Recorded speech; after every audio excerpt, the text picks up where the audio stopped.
En 2009, les habitants d'Ishikawa au Japon ont vu tomber un type de pluie que personne n'avait jamais vu auparavant. Il pleuvait des têtards. La première explication fut que le vent ce jour-là était si puissant qu'il avait soulevé et emporté tous ces têtards dans les airs. La deuxième explication fut que de gros oiseaux comme les mouettes les avaient simplement lâchés en volant vers leur nid. Certains scientifiques pensent que ces créatures ont été soulevées du sol par une trombe marine et qu'elles sont retombées en pluie plus tard. D'ailleurs, ce jour-là, les gens avaient trouvé non seulement des têtards, mais aussi des grenouilles et des poissons à la place des flaques d'eau habituelles. Et oui, il peut aussi pleuvoir des vers. Certaines personnes prétendent même avoir vu des pluies de serpents. Au secours! C'était au printemps de 1876 dans le comté de Bath, Kentucky. Madame Crouch fabriquait du savon dans la cour de sa maison quand elle a soudain remarqué qu'il s'était mis à pleuvoir de la viande. Ce n'était pas de la viande hachée, mais de gros morceaux de viande de 7,5 cm de diamètre qui tombaient directement sur elle. 2 personnes eurent assez de courage pour goûter cette viande d'origine inconnue et elles dirent qu'elle avait un goût d'agneau ou de cerf. Mais ce n'étaient pas des experts en gastronomie car il s'agissait en fait de bœuf. Des phénomènes similaires ont été signalés en Europe également, et la seule explication logique à ces averses de viande est que les rapaces qui survolent le pays laissent parfois tomber des morceaux de leur déjeuner. Sans ce lest, leur corps est plus léger et ils volent plus facilement. Comme j'aimerais qu'il pleuve un jour des beignets. La pluie n'est pas un phénomène rare à Oakville, Washington, mais l'étrange averse qui s'abattit un jour sur ses habitants n'a toujours pas été expliquée. Au lieu des gouttes de pluie habituelles, les gens virent des boulettes translucides, ressemblant à de la gelée, tomber du ciel. On attesta de leur présence sur environ 50 km². Ceux qui se sont approchés de cette étrange pluie ont dit qu'ils se sentaient mal le lendemain. Des scientifiques ont étudié ces gouttes et se sont rendus compte qu'elles contenaient des globules blancs humains, mais d'autres tests ont montré plus tard que ce n'était pas vrai. Certaines personnes pensent qu'il pourrait s'agir de méduses évaporées ou simplement de déchets provenant d'un avion commercial. Une chose très semblable s'est produite en 2012 à Dorset, au Royaume-Uni. Pendant une tempête de grêle, des gens ont trouvé des boules de gélatine au milieu de grêlons. Des chercheurs ont recueilli ces boules gluantes et les ont stockées dans un réfrigérateur pour les étudier plus tard. Mais il s'est avéré que ce n'était pas nécessaire car elles ne fondaient pas à température ambiante. Personne n'est encore sûr aujourd'hui de l'origine de ces boules. La première explication fut qu'il s'agissait des œufs d'un animal aquatique transporté par des oiseaux dans le ciel. Des tests ultérieurs ont révélé que la substance gélatineuse était un produit chimique qui servait à l'imperméabilisation de nombreux articles commerciaux, comme les câbles. L'Australie est célèbre pour ses araignées et pour effrayer les gens. Celles-ci ont même appris à pleuvoir. Les pluies d'araignées sont une chose assez courante en Australie et elles sont dues à un mode de déplacement appelé le ballooning. Elles grimpent aux arbres, puis filent des brins de soie et se laissent ensuite emporter par le vent. En général, les gens ne les remarquent pas, mais quand il fait humide, des centaines d'araignées grimpent se mettre à l'abri.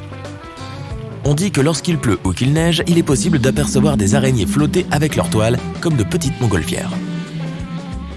Si tu te rends un jour sur le Mékong, tu auras probablement la chance de voir des boules lumineuses sortir de l'eau et s'élever dans les airs.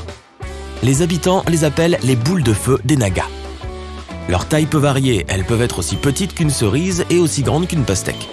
La nuit, tu peux voir des dizaines et parfois même des milliers de boules de feu. Les scientifiques ne savent pas encore expliquer ce phénomène, mais il s'agit probablement de gaz inflammables libérés par l'environnement marécageux. Pourtant, une superstition locale prétend que tout cela est dû à un serpent géant qui vit dans le fleuve.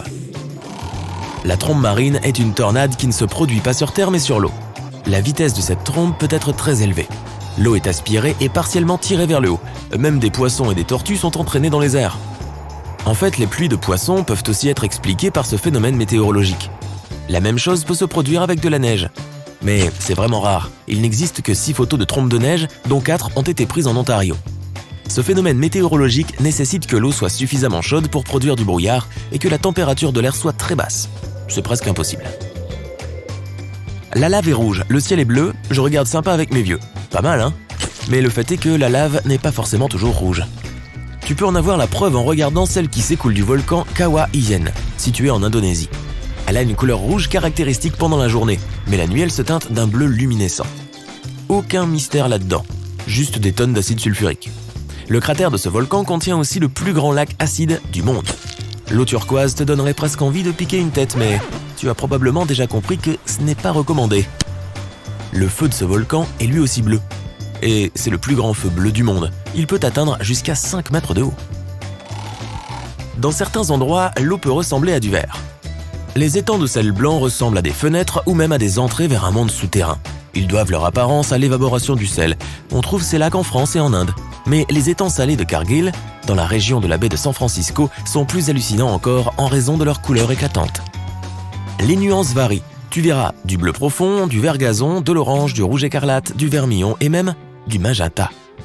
Ces différences de couleurs sont dues au taux de salinité et aux minuscules micro-organismes qui vivent dans ces étangs. Sur le rivage de la mer Baltique, dans le district de Kaliningrad, en Russie, il y a un parc national énigmatique appelé la forêt dansante. Les pins y sont tous vrillés et tordus. La forêt n'est apparue qu'au début des années 60, lorsque les pins ont été plantés pour rendre le sable des dunes de cette zone un peu plus stable.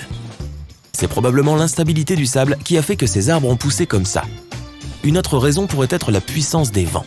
Certaines personnes affirment que tout cela est lié à un phénomène surnaturel. Elles disent que cette forêt est un lieu où les énergies positives et négatives se rencontrent. Les habitants croient que si quelqu'un grimpe dans l'un des anneaux de ces arbres, cela ajoutera une année supplémentaire à sa vie.